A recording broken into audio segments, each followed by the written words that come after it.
All right. Welcome to the Hip Hop Hustle podcast.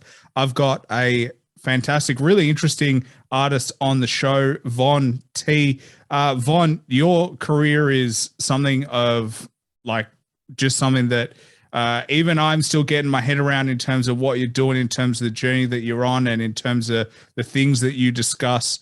I mean, for yourself, how do you view where you're at in terms of, because you've got your music side, and then obviously you've got a few other projects and a few other things that you're trying to educate people about. But how do you view yourself in terms of where you're currently sitting and where you're going?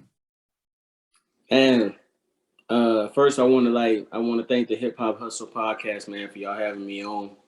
And shout out to CEPTV, Vibration Frequencies, Symbiotic Music, and G Man, ENT Man for like helping get this to where it's at. But really, like it's really been like it's been a wild ride. Like it has really been a really wild ride from like where I saw this going when I kind of came into this to kind of where I'm at now, because I never really planned on being an activist, and I can say this for the first time, openly speaking out, for the first time on the Hip Hop Hustle podcast. Like I never planned on being an activist. Like I really just wanted to do what I felt like I wanted to do in my heart, which was make music and being involved in entertainment in some form of fashion. But it's a wild ride. Like I never saw it going this way, but I don't think anybody who has ever made change in this world has ever done it willingly. I think it's always just been bestowed upon them. So for me going through this, like I just hope that I can help, other people not go through the same thing that I went through, and at the same time be able to just open people's minds spiritually and really just trying to just help other people be able to have an easier process than the process that I had. You know what I mean? Well, I mean, I'm just interested to know the kind of story behind it, because I know you've spoken on it a few times. You kind of talk about, what you want to achieve, but I'm really interested in kind of the backstory into, the events and kind of, what, because it's about the military. If anyone who doesn't know, it's about the U.S. military. It's about, discrimination in the military and certain policies that they have. But I'm interested to learn about, like, how you found out, because I'm assuming you were in the military for a period of time, and then obviously all of this starts to get uncovered. Right. So I want to first start by prefacing that I am still an active duty soldier. I've been in for 18 years. I'm still in the military. I haven't gotten out yet. And when this whole thing kind of started, I was still in the beginning stages of my of my music career, per se, like as an artist. I had already done the research back in 2017 and decided this is what I wanted to do when I came out with my when I actually created Symbiotic Music, which is my music label.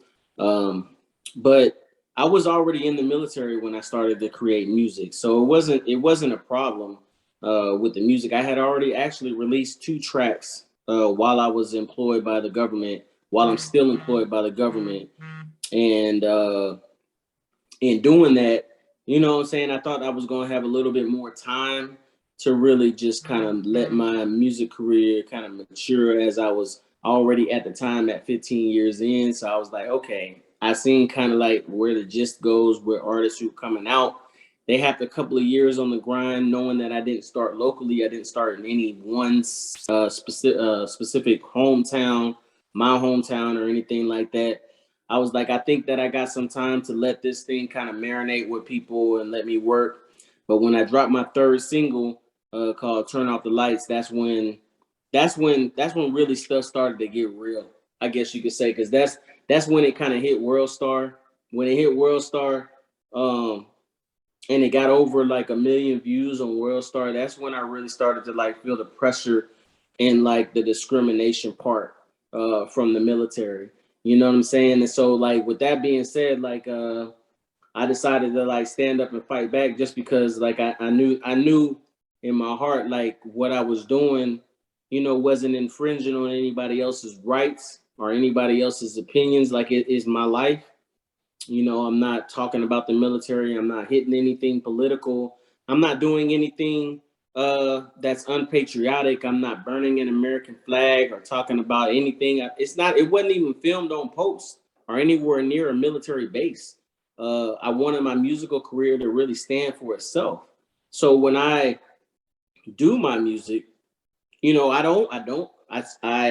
like don't talk about anything political, and I don't, you know, involve soldiers in my music videos. I don't shoot anywhere near post. I don't do any of that just because, like, if the music community and the entertainment world was gonna accept me, I wanted them to accept me as an artist, not as a military soldier artist. You know what I'm saying? So, like, I tried to separate the two, but when the Army brought the fight to me, that's when I brought the fight back. That's when I was like, okay, this is a bigger issue than just Von T and Symbiotic music and my stuff. I think this is an issue that needs to be brought up to the world, not just America. I feel like it needs to be brought up to the world because this is an issue that hasn't been addressed. From my knowledge, it hasn't been addressed at the angle that I'm going at it at, because it's an issue. You know, we got a lot of issues here in America, you know, and this is one of them. This is one of them, and I'm on the spear tip, you know what I'm saying, leading the fight on this fight to try to get this on the forefront of Congress in the United States. So I have a couple of questions. The first is, you know, about why you joined the military to begin with, because I think a lot of people would ask that question. I've got my father was in the military, my grandfather was in the military, not in the US or Australia, but overseas. I haven't been in the military just purely because like it's not a necessity for my life right now. And my view on it is like, I can understand why people would go and fight for your country. I can understand it, whether you agree or not with what the military actually does, because it's like made up of people who make decisions, but the act of, you know, protecting your country is actually quite selfless. It is in essence it's not a selfish act. Whether you agree or disagree with military is, to me, a different discussion. But like, I'm interested to know what motivated you to go, and like, obviously you're still active. You've been in the Army for a long time. What keeps you still here? Right. So it's like this, you know what I'm saying? Like, I feel like I was really almost brainwashed, I guess you could say. I was almost brainwashed into believing what I thought was my version of the American dream.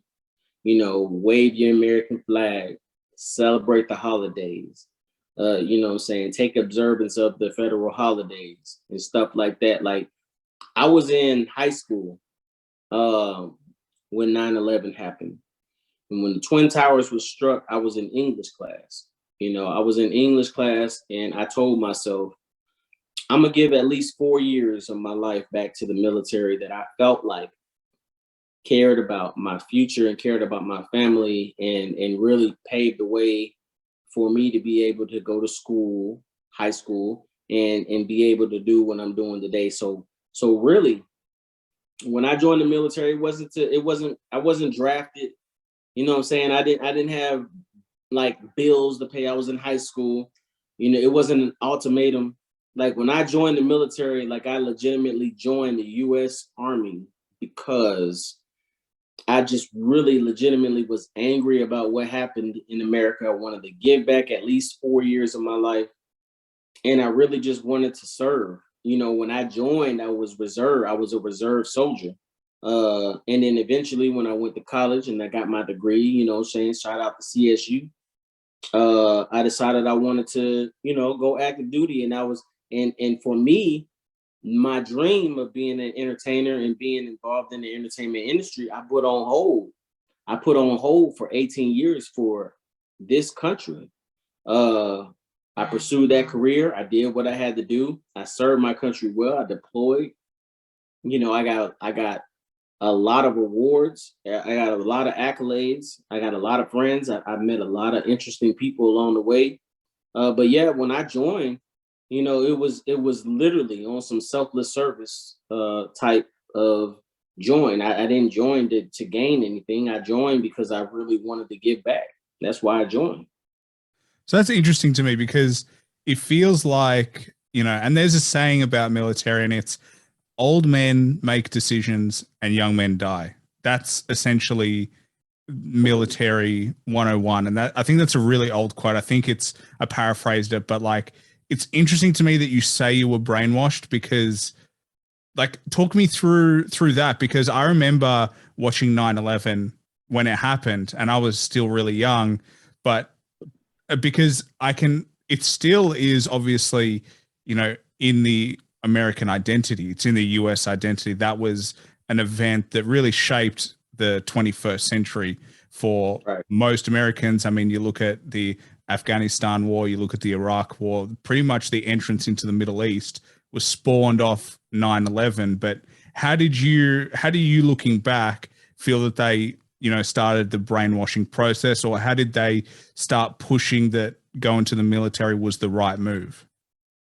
It's crazy because when I joined the military, I joined on my own accord.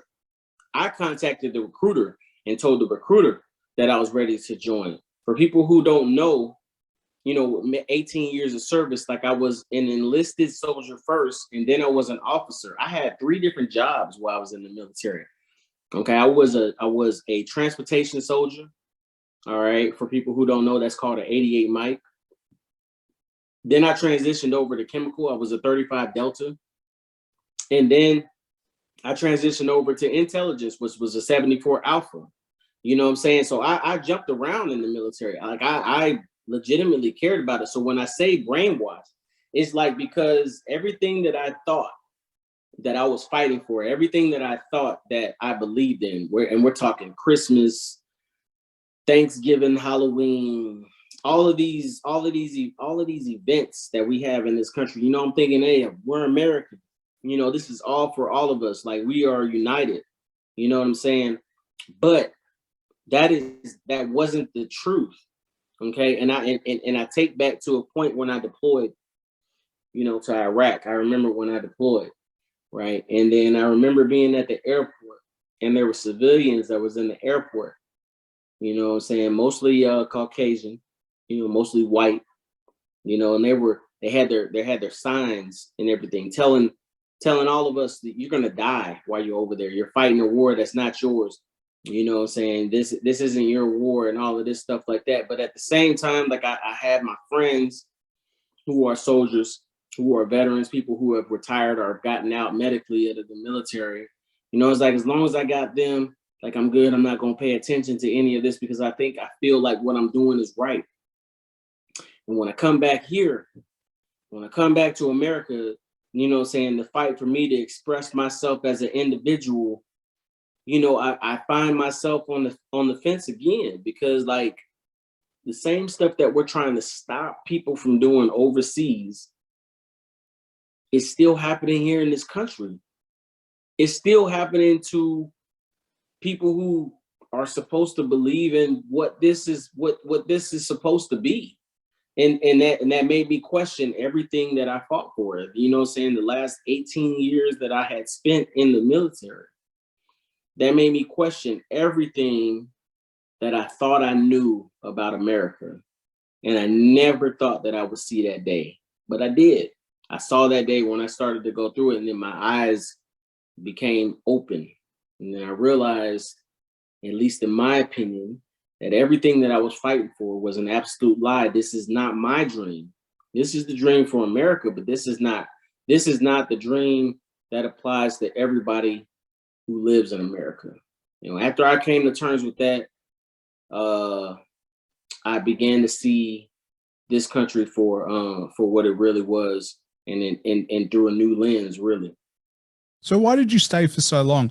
You said you only planned on staying for 4 years, but what made you stay? What made you continue being in active duty? And you're still active duty, and we'll get into, what you're actually fighting against at some point. But I'm interested to know why you stayed or are continuing to stay, even though you speak with a little bit of like, you're like, I'm not happy with what's going on, but I'm still part of it.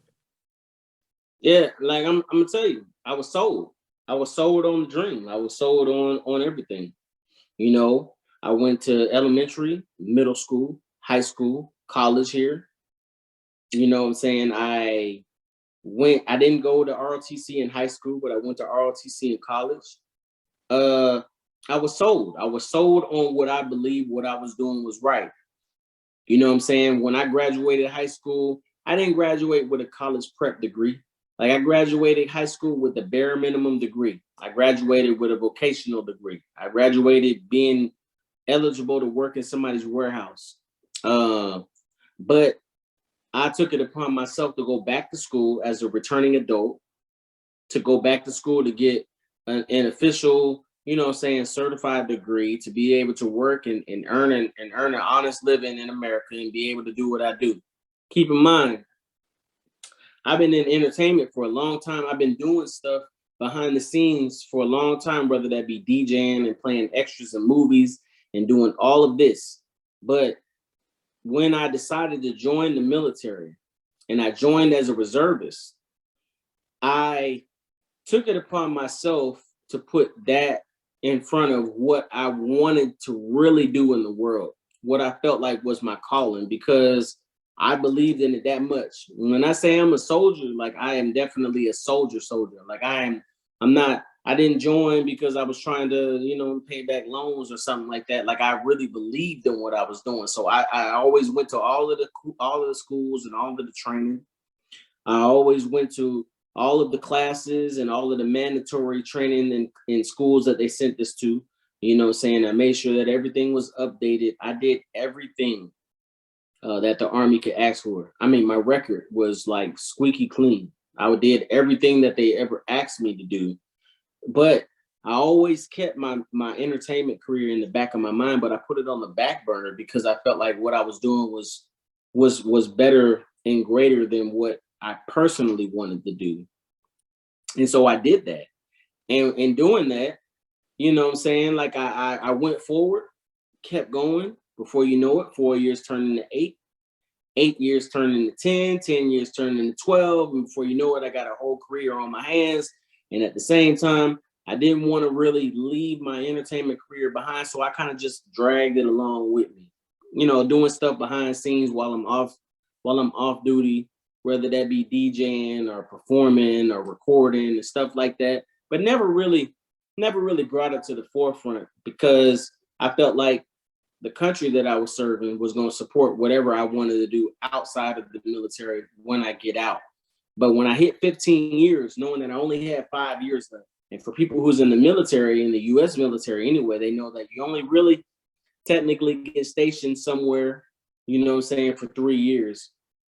That means that being 15 years in, that means that realistically, I have like two more places that I'm going to go to figure this out. I'm at 15.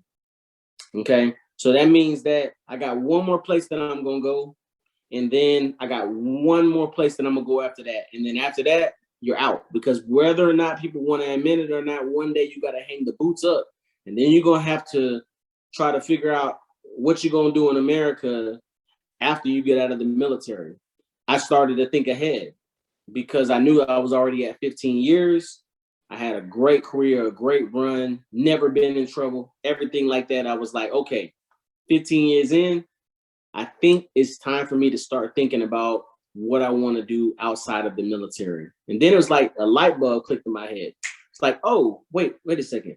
I do entertainment. I've been always on the backside anyway, so I might as well go ahead and bring that to the forefront, start working on that now, because I've already given 15 of hard work, earned years in the military. It's time for me to start setting myself up to take care of myself when I get out. And me knowing the way that the entertainment industry works, it takes a little time for you to get yourself out there. And it takes a little time for people to know who you are and really warm up to your style. I was like, okay, 15 years in, that's a great time for me to go ahead and start making the name for myself. And when I did that, that's when I received the backlash and when I realized maybe I made a wrong decision.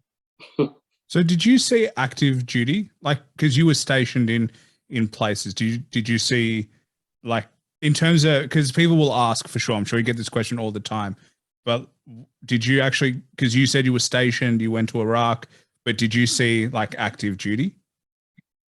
When you say active duty, you mean like combat? Yeah. Yes, I did.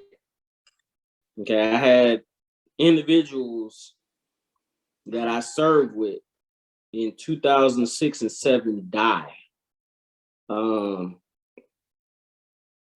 We had to send their information and things that they owned overseas back to their family, because they were no longer with us. I'm gonna tell you one story. I'm gonna tell you one real quick. It's like 2 minutes. You know what I'm saying? Like I used to work, like when I was an enlisted soldier in Iraq. I used to work in the mail room, and soldiers who are familiar with how the mail room works. Okay, people from the United States send stuff overseas to what we call an APO address. That's overseas. It's like a hub where individuals, all the individuals who are overseas get their mail. People who are stateside have to send their stuff to an APO. APO is pretty much like the equivalent of, you know what I'm saying, the where you would send stuff in America, but it comes to an area on post. There was a female who was cheating on her husband, who was in my unit. She sent him his divorce papers. He was one of my friends. And he went out on a mission with me. And I still have his obituary upstairs. This man died overseas while we were serving on the same mission together. And she sent his divorce papers in the mail. And it was my job to forward the divorce papers back to him, back to her, and tell her that, you know, your husband has passed away over here serving for his country. And keep in mind, like, me and him used to have conversations every day. We used to talk. And now he's not here. He's not here for something that he doesn't even know what he's fighting for. And he's dead now. He's gone. He's never coming back. And I'm forced now to send these divorce papers back to you, not knowing what we're going through over here or what kind of emotional support he may need, and whether or not you wanted to break up with him or divorce him or not. It's my job to send these papers back to you with a follow-along letter stating to you, outside of the military contacting you and letting you know that your loved one passed away, that he is no longer with us. He's not here no more. You know, like, these are the stories that run around in my head, you know what I'm saying, when I'm asleep, when I'm thinking about the fight that I'm going through right now to do what I feel like is my version of the American dream. Like, these are the things that I dream about when I'm asleep at night, though. So how does that affect you? Because I'm really interested in, like, the psyche, because, like, of what war actually does to people. Because, you know, I mean, I think we hear it a lot that, you know, veterans are not really supported that well post their stint overseas. And, you know, you talk about her, but I'm interested in you because obviously this person was your friend. This is someone that you talk to a lot. And then all of a sudden they're no longer with you.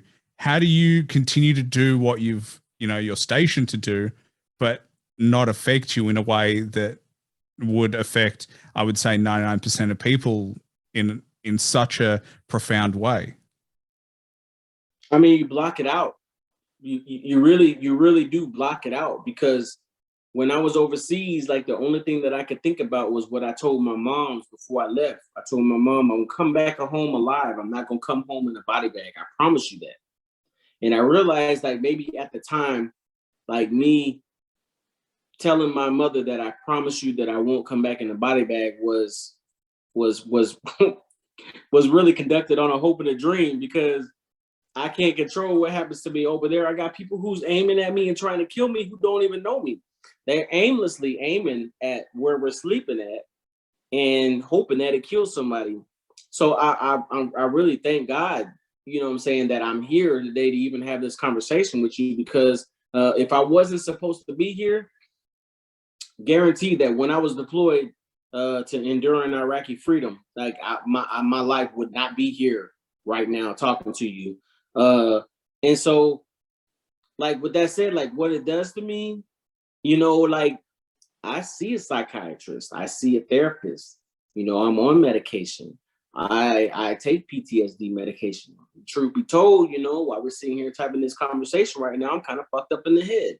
You know, that's cool though, because I made it benefit to my advantage by being able to utilize some of the experiences that I've gone through in life to be able to drive the power that I pull out of what I release into music. And so that's why, like, I feel like a lot of artists who are out today, yeah, they may have a story and they may have a background. Everybody does. Everybody has a background in the story. But I don't think anybody has a background in the story like this one right here. Like this one right here is for the books.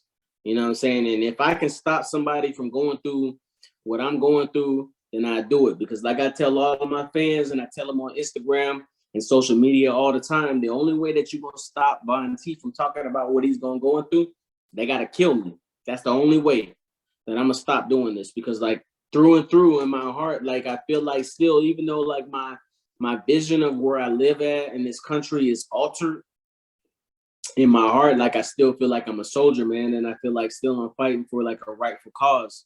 And I feel like that to me is worth dying for. And I would do that gladly every day, all day, every day that I wake up.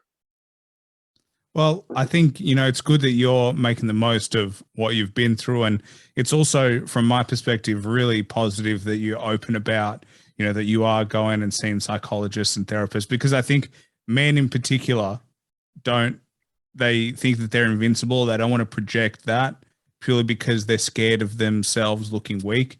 And it's important, like in terms of mental health, for us to be like, you know what, I do need support. I do need help. There are things that I've gone through that I need to talk about. So, I mean, that aside, that is really important. I'm glad that, you know, you are seeing people that'll support you, because, I mean, historically, a lot of people say, you know, obviously this is secondhand, but that the military doesn't give enough support post trauma to really help you acclimatize back into life. And I was listening to Tom Segura's podcast. He's a comedian. I'm not sure if you know him, but his dad was in Vietnam, and he says that every day he thinks about the people he lost. And so that struck a chord with me, because it's like, let alone the experience, but you lost friends. And so it's really good that you are, you know, getting support and still fighting your journey as well. I really do appreciate that. I just did a veteran special, and it had a play that was kind of connected around what you're talking about right now. You know what I'm saying? As far as veterans being looked out after when they get out of the military. And this was on the Coomram report that's out of California, which individuals who are not aware is called Skid Row, you know, where there is a whole community of veterans who have gotten out of the military, who served America honorably, who have ended up homeless. I was humbled and honored to be part of that platform as a special guest because of my situation, and talking about how that ties into what I'm going through right now, and pretty much, you know, how we can promote changes in America. And it was accompanied by a play by some actors and actresses who are well known throughout Hollywood, and it had a panel of veteran speakers hosted by Melvin Ishmael out of California, and they invited me on their platform to talk about that situation and my situation, and tie into it. And you hit it right on the head. You know, you hit it right on the head. Like there is a lot of veterans out here in the United States who have served their country honorably, that are just not looked after, and in doing so, like that platform gave me a chance to like show America what's going on. When I did do that interview, I did do it in uniform because I still am an active duty soldier, 03 captain. But I wanted to show people this is where it starts. It starts with somebody just like me, and there's probably like hundreds of thousands of people who are in America who are going through the same situation that I'm going through. The only difference is that they have stuff to lose and they've been bullied into being silent, so they don't speak up. So they let it go. Whether that whatever dream it is or from whatever culture or that they come from, they've been bullied into keeping silent to keep their job. And for me, I just don't care about that. I care about what my name leaves on this earth before I leave it. And so for that being said, with me not being married and me not having no kids, I feel like history and the world has called upon me to be able to do what I'm doing today, sitting here with you, talking to you about this interview and about my situation as openly as I am, and even that interview that I did on the 11th, to let the world know that I'm sitting here and I'm standing with America and the world, to let everybody know that it's about unity, and it's about being able to express yourself freely under the First Amendments in America, where we live at today. Yeah, I think that, the whole message is, support one another. Whether you agree or disagree, I think it's important to support people in general. I think that's what I see, is that people get lost in like their own view of different perspectives and like the military particularly. But like at the end of the day, everyone's a person, everyone deserves to be, looked after. And it's weird to me that, the military is it's an organization essentially that believes in pride, trust, and, protecting their own, that they would cast their own aside so quickly. And that you have this problem where, and, I've heard it all over that, there are a lot of veterans who end up homeless because they don't have the support. And so that message of unity is really important. Like whether you like it or not, they got to be reintegrated into society. Otherwise, you just leave people out in the cold. But because I feel like we can have like a 10-hour podcast, and I'm wary of taking up a lot of time. Maybe we'll have to do like a comeback where we can talk about other issues. But before we go too far down this rabbit hole, I'm going to keep asking you more questions. But tell me about, you release that track, World Star picks it up. You get a lot of, recognition. People start, seeing your name, seeing your face. What happens from there? So what happens is the story continues. When the track released, my musical career never slowed down. Even though the military punished me for it, and that's one thing that I love about the world, right? So why did they punish you? So why did they punish you? And what did they claim you did wrong? Absolutely. Yeah. So I was charged with 3 charges. I was charged with conduct unbecoming of an officer, which means that they said that I created something that was unpatriotic. Okay. I was charged with disobeying a direct order to remove a music video off of the internet. And then I was charged with making money outside military proper approval. Now, out of those 3 charges that I got, they dropped one of them. They dropped the one that was making money outside proper approval. Why? They dropped that one because what I was doing was a hobby. I wasn't making money. I did it on my free time, and I did it on my own time. And I did it outside of the military influence or using any military soldiers or anything like that. I did it hundreds of miles away from a military post just because I didn't want to have that part tied to my musical career, because I wanted to speak for myself. However, the 2 charges that I did get stuck with was publicly appearing in a music video and bringing discredit upon myself in the U.S. military, and disobeying a direct order to remove my music video off of the internet. Now, I can dig into both of these in very great detail, but I'm going to run it down really, really quick style for you, okay? Publicly appearing in a music video that brought discredit upon the U.S. military and myself, I asked the question, how? It's hip-hop music. Hip-hop music was born in America. Hip-hop music was legitimately born in America. We are from here. Now, all the African Americans and minorities and anybody who indulges in the culture are from America. So it's not unpatriotic, that's disclaimed. And then publicly appearing in the music video that brought discredit upon the U.S. military, I'm trying to figure out, like, what do we really project is really patriotic in this country? Because hip hop music is patriotic.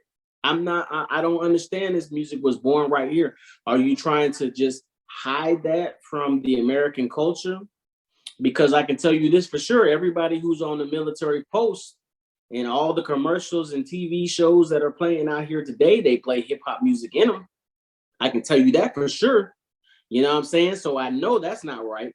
You know, I had a lawyer and we brought it to court. We brought it to the case, but she lost because she outranked them. I mean, they outranked her and they outranked me. So really it was a bias and pretty much like an overall abuse of power. You know, and then how does that work in the military then? So right.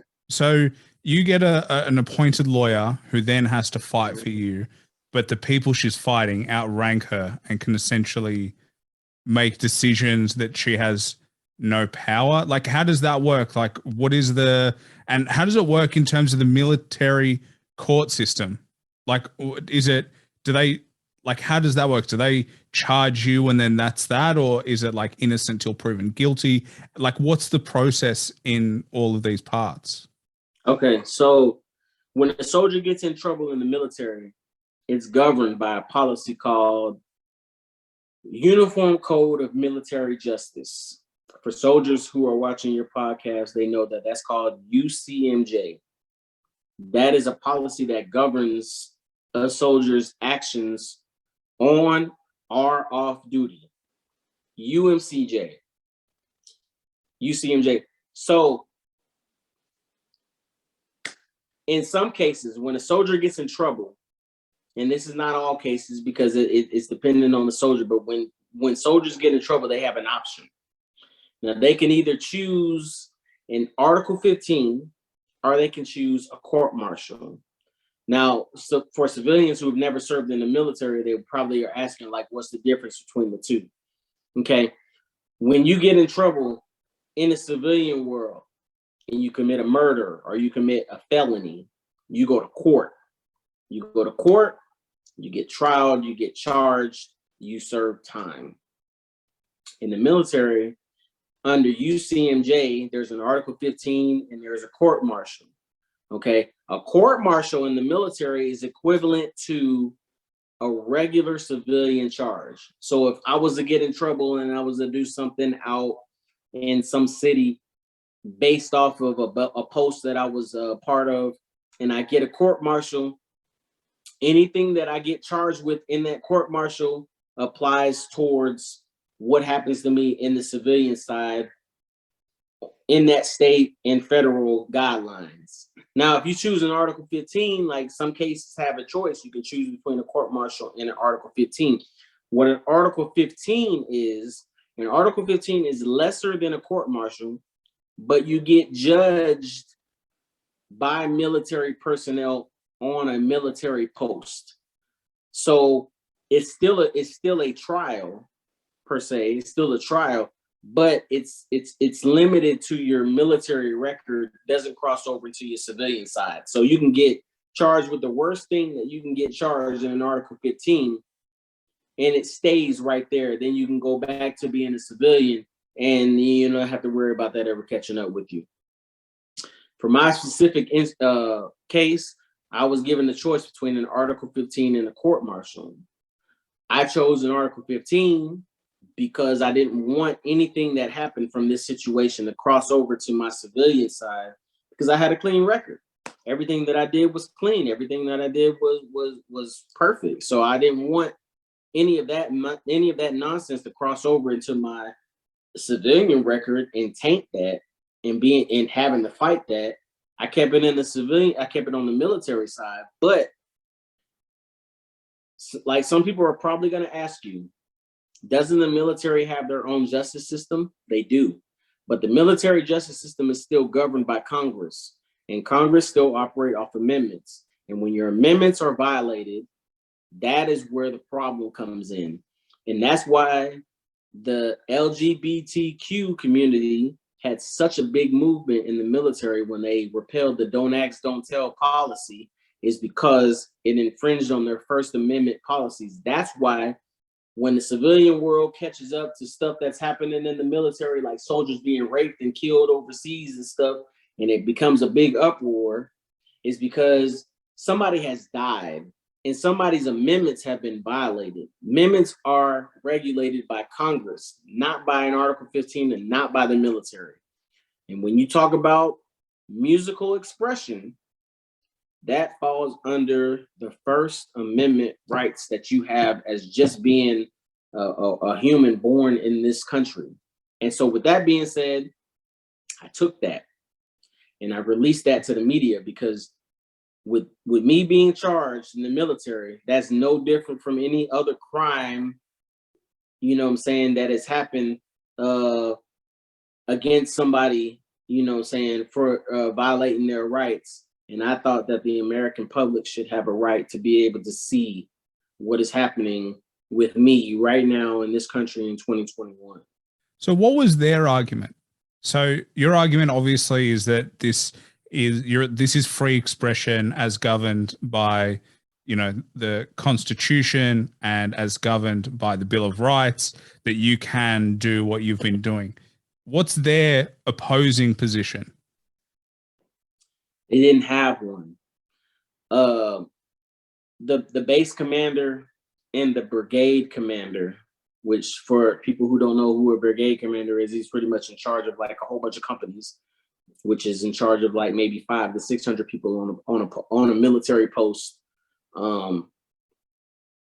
They overruled my lawyer's argument, and they overruled my debate about my First Amendment rights being violated, just solely based off of their rank in the position that they held at the time. Thinking that that was going to be the end of it. You know, it go on my military record, I write it off, it's in my record, I'll get kicked out and I'll move on with my life. Not knowing that I know what I'm talking about. Not only because I'm a military officer, but because I'm also a criminal justice major. You know, I went to Columbus State University in Columbus, Georgia, and I got my degree in criminal justice. I know, you know, somewhat what I'm able to do and what I'm not able to do. So what was the outcome? What was the outcome? So they rule, you put your case forward, they outrank you, so they just go no. They uphold the charges. What's the outcome, and what do you do next?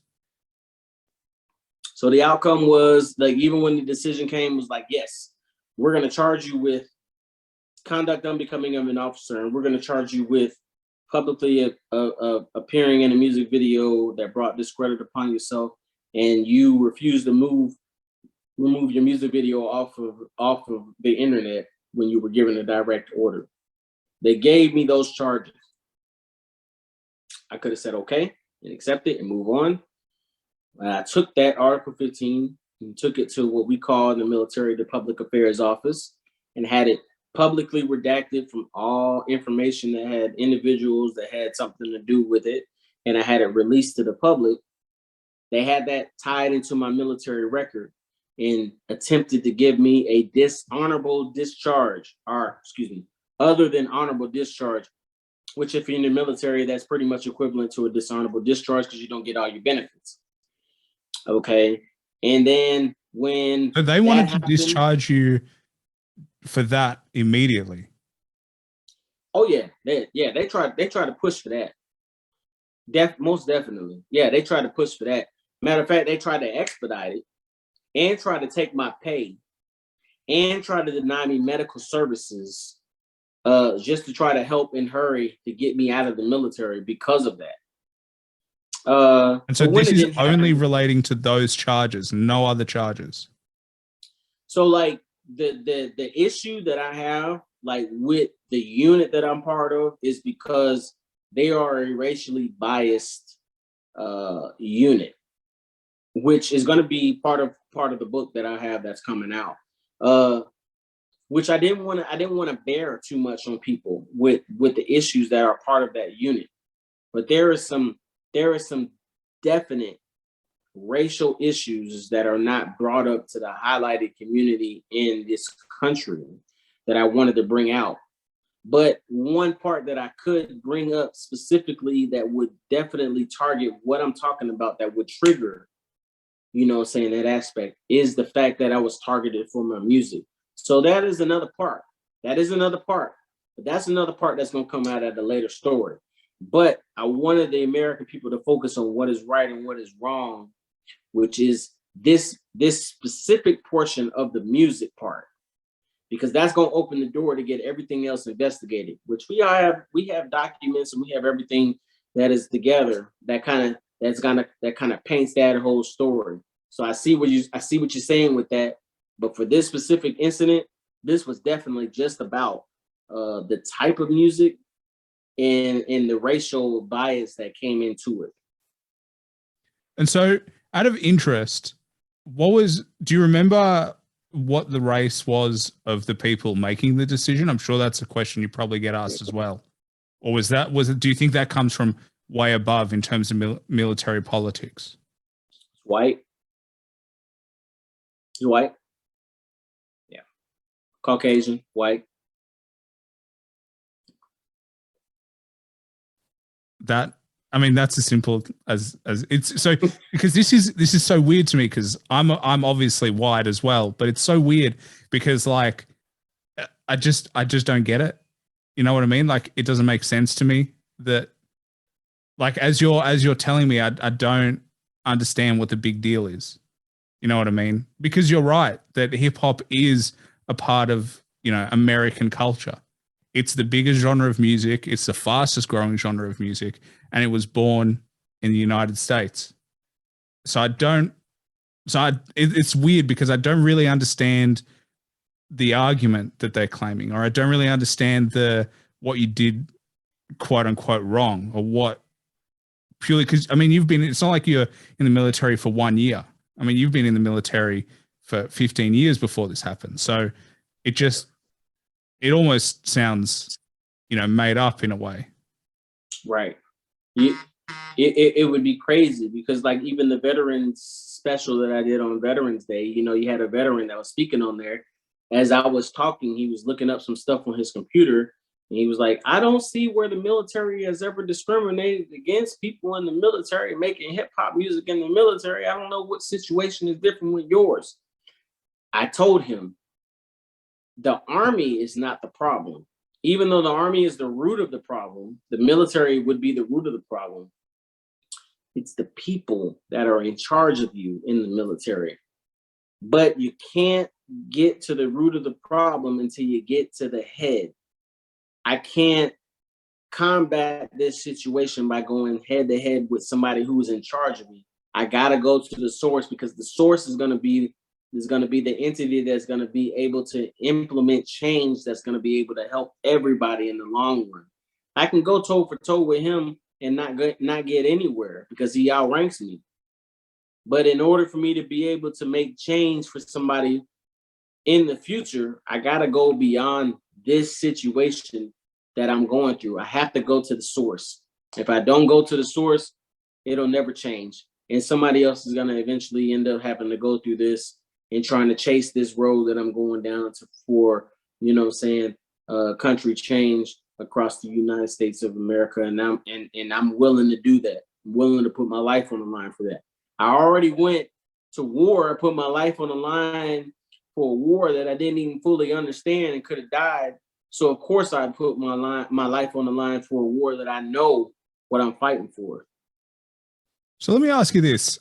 how do you think the past 12 months has affected the military?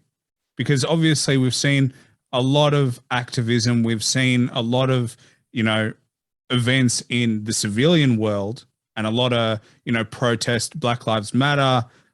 The past 12 months has been a really positive 12 months for people's liberties, for, the world to kind of, step up and do better. But how is that translated into the military? Because I feel like we really don't hear at all about, these things when it comes to the military side. Scared. They're scared. They're scared.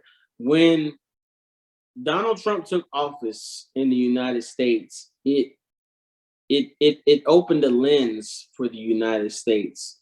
Donald Trump didn't make America racist. Donald Trump just held a platform that let a racist be able to express himself openly.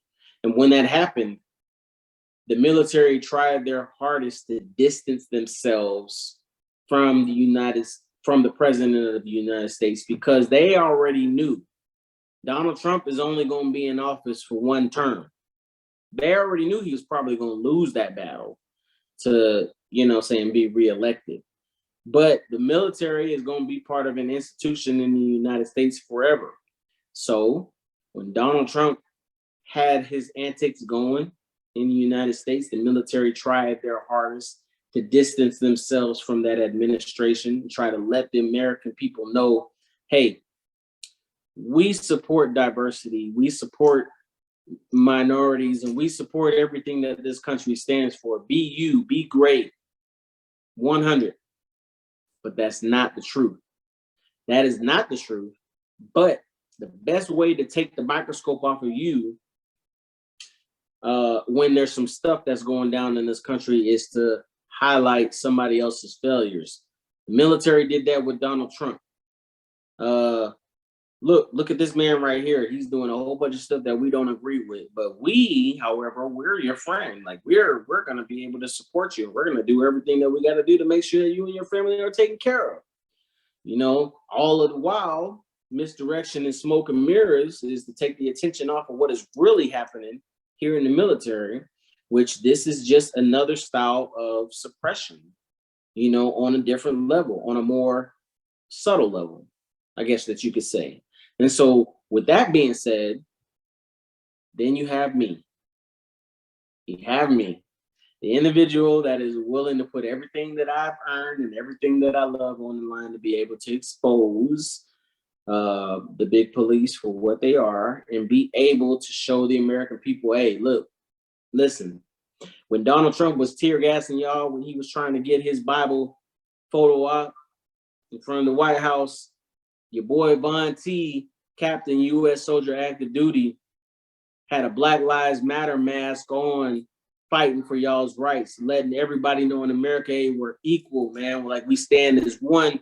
I'm not with that. I'm not trying to stop y'all or suppress y'all. Like I'm here fighting with y'all. And that's what I want everybody to know about me specifically, is this soldier right here has been a soldier from day one, not a soldier to Donald Trump, but a soldier to America and what I thought that I believed in. And I hope that we can get back there.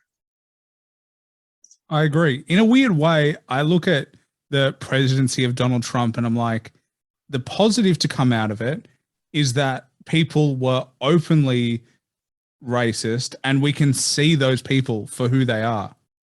The problem that with like, they're underground. And so you don't know who is, but it almost brought them all to the surface. And it was like, oh shit, this is a real problem.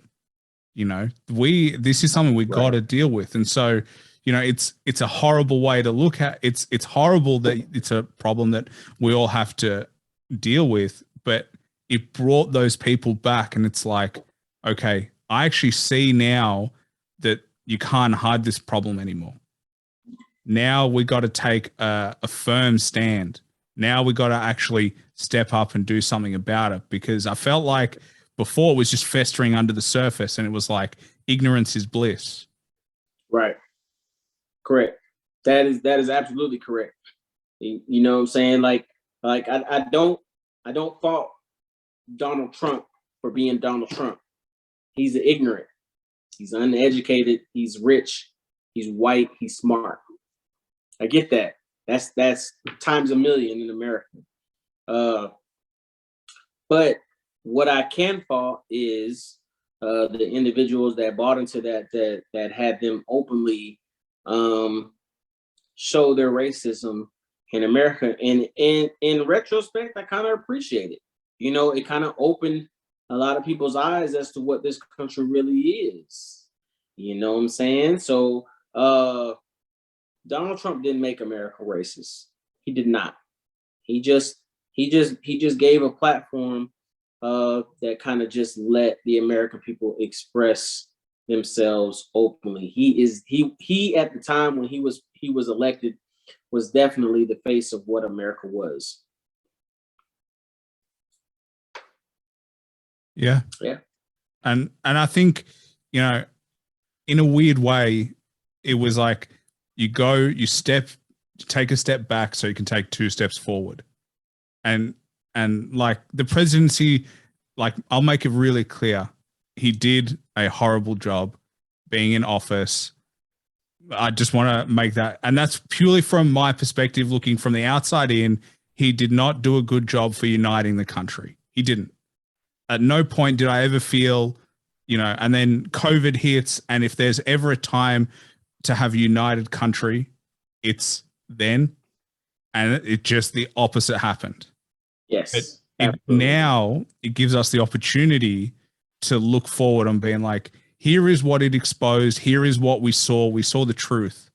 Because, and the weirdest thing is, it's on the back of the Barack Obama presidency, which was a huge moment for the United States, huge moment for the world in terms of progress that was being taken.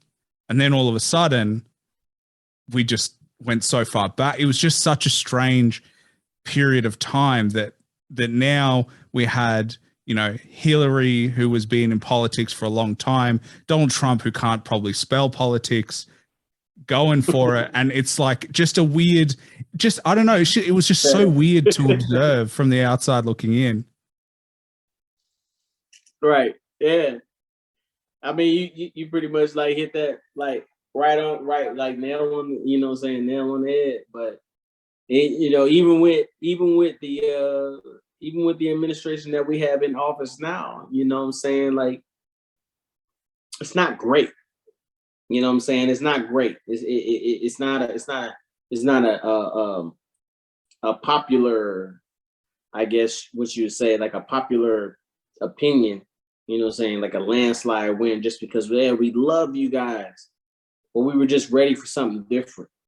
We were ready for something different to try to see if we can make this country better than where it was currently at.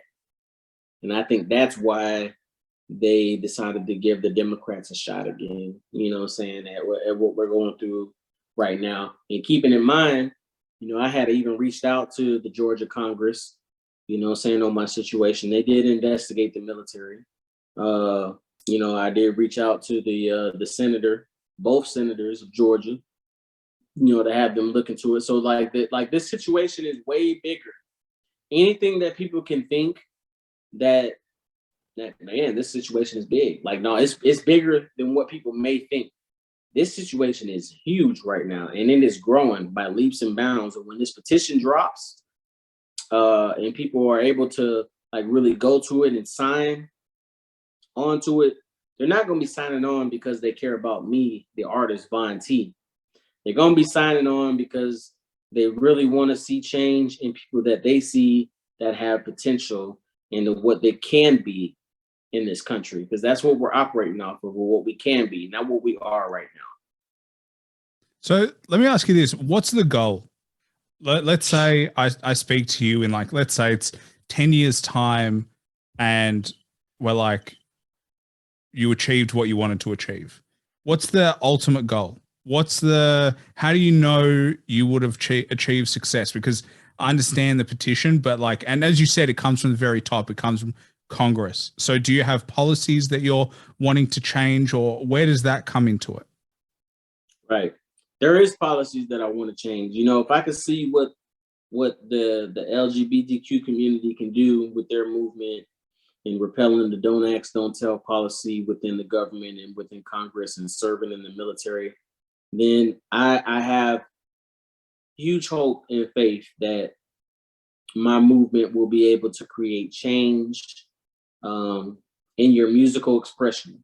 I am not trying to change the world, even though if this movement hits the right way, I possibly can, lead the charge in changing the world. I could, with this, because music drives everything that we do in this world.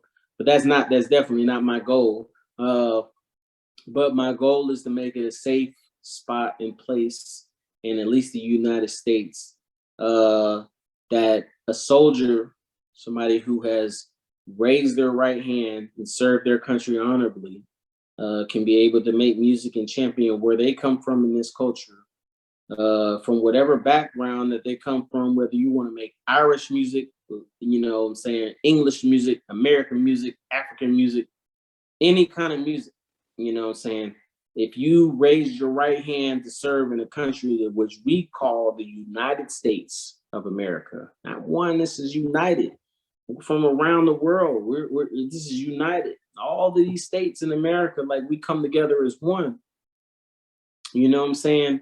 If you can raise your hand, say, I serve this country, I'll put my life and everything that I have lived up to this point on the line for this country, then I feel like you should have a right to express your culture and where you come from, as long as it is not infringing on anybody's rights or not endangering anyone or promoting or killing anybody or anything like that. You should definitely be able to promote where you come from in this culture. So for me, it ends when there's change. It's definitely not going to end with somebody trying to write me off.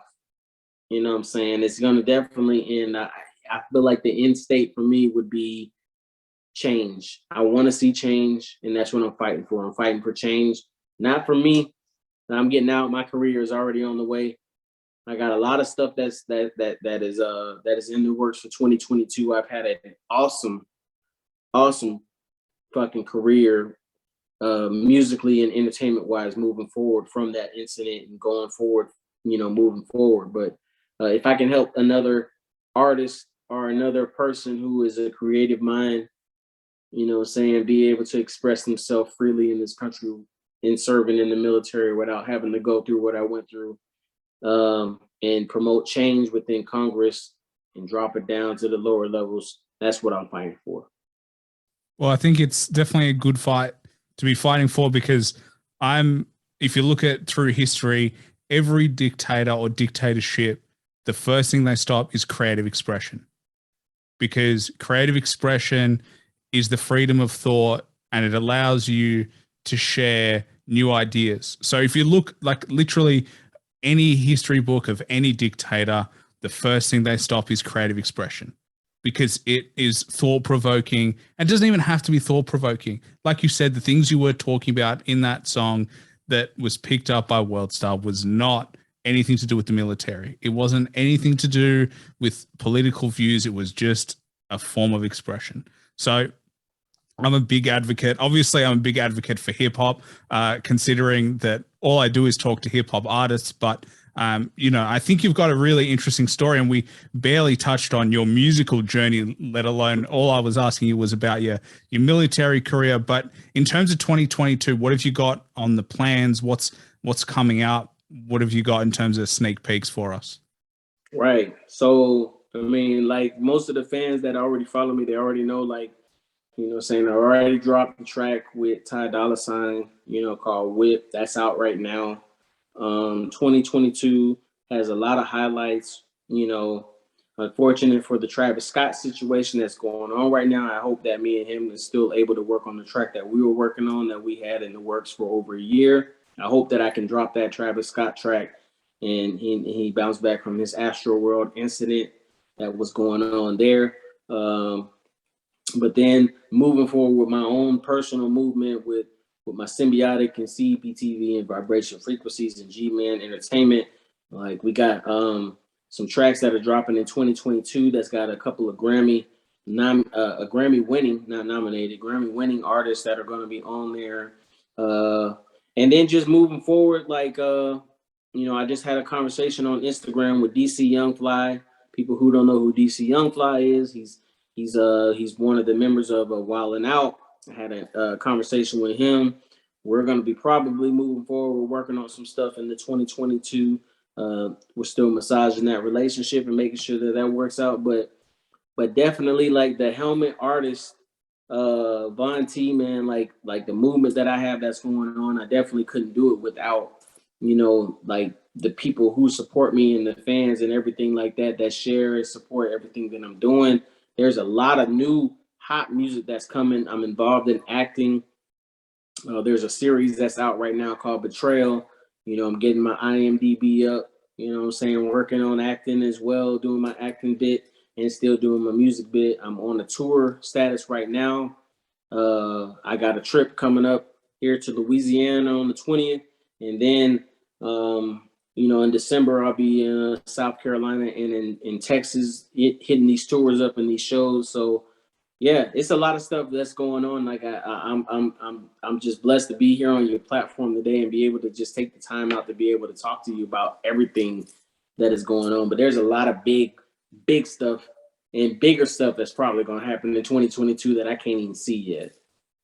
Well, when that happens, we'll have to have you back on to actually talk about your musical career, because I feel like this is almost like a one of two parts. We've talked about the military. It's time to talk about the music, but I only have one more question for you, and it's going to be the hardest question that I've asked. And we've touched on some pretty important topics, but this is the one that gets everybody. And simple as this: if you had to recommend one album that everybody listens to at least once to get an appreciation of, can't be your own music, obviously, can be any genre, what would it be? It would be mine. It would be you can't do yours. Kids. That's the one. I can't do mine. Nope. Because every artist would promote their own music. I know, because that's all I would do. Well, if I had to pick one album, I don't even know if I can pick one, because it was really genius of what Drake did with Certified Lover Boy. I would say Donda, just because Donda's behind the curve when it comes to Certified Lover Boy. If you had to pick an album, I'd say Donda, because what Drake and Kanye West kind of did with that was they kind of played off of each other's momentum and being able to build up what they got going on right now with the whole Donda CLB thing. And I would say that being able to, the 48 laws of power, like, I really feel like they really just capitalized on what that really means, and being able to capitalize off of people talking about one thing as opposed to another, because there was a lot of people who dropped albums at the same time that Drake and Kanye West dropped. But that was all that you heard about with Certified Lover Boy and Donda. So I would definitely say Donda. Even though I'm not particularly a fan of Kanye West, even though I think he got a lot of good tracks that are out there, I'm not a particular fan of Kanye. I think that his album Donda is still a pretty good album. And I think that where he's going at as far as his headset goes, you know what I'm saying, I think he's on the one. So I would definitely say Donda. There you go. Didn't expect a 2021 album. Everybody says, old albums that they love, but that's a first. Also, I mean, from my perspective, I think King's Disease 2 by Nas was underrated this year. I think that piece was unreal. I think Busta Rhymes dropped his album in January, and then everyone was talking about the Kanye and the Drake release, but no one really spoke about Nas.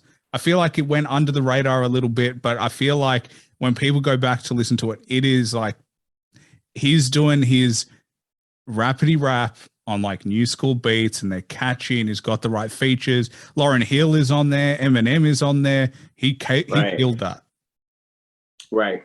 I listened to a couple of his tracks on that one. I might have to go back through and just, recycle the track real time, listen to all of them. But but yeah, that's where I'm at with it. Well, there you go, Von T coming through. Obviously, make sure you check him out on Spotify, iTunes. Make sure you check him out on Instagram. He's always posted stuff. YouTube as well. I'm excited to see what you do. Honestly, I'm excited to see what you do in terms of your music career. I'm excited to see what you do in terms of your activism and everything that you're fighting for. But man, is there anything else you wanted to shout out? Anything else you wanted to plug before we finish up? Yeah, so like even though I couldn't promote my last, saying my album on your last question, like I do want people to check out my album Music Kids, man, that's out. It dropped in April. You can follow me on all social media platforms at KOVU1278, or you can type in VON-T. Don't forget the dash, man. I'm on every platform that's out there, and I'm talking about everything. I mean everything, or not. It's up to you. You can check me out or not. Like, the movement is underway, but I still appreciate being on this platform tonight. I appreciate you having me on. I'm very humbled to be part of the Hip Hop Hustle podcast, man. And I appreciate you having me. And for anyone who listens, who was inspired by the story, reach out, obviously let him know. Anyone who wants to support, let him know. And you know what? If you've got a differing opinion, you can let me know as well. I don't mind. Whatever you want to say, let us know. But man, I loved hearing about, what you're going through in terms of your journey. And, it was my pleasure to have you on. Thank you, bro. I appreciate it. And definitely we'll have to tap in. Definitely, if you want to know anything more about the musical side of what I'm going through, that's a whole separate issue from military stuff. I feel like there's like two different people who working inside my head over here and everything like that. But yeah, like I would love to like sit down and talk to you about like a lot of the musical stuff and everything that's going on with that. You know what I'm saying? So yeah, if I can get back on your show, like I appreciate it. Well, here's my incentive. You'll have to do a tour in Australia, and then you can come and see me face to face. It's on the way. I'm already booked for shows in Africa and Indonesia, man. So I'm already, before COVID hit, I was already on my way to get ready to go over there. So I already got my passport ready. You know what I'm saying? But as soon as this COVID stuff lightens up, Indonesia and Africa, I'm on my way, and then I'll shoot over there to you and see what's up. Well, we are not far away from Indonesia. We're not too far. So just take a quick detour and just come through. Straight up. Got it.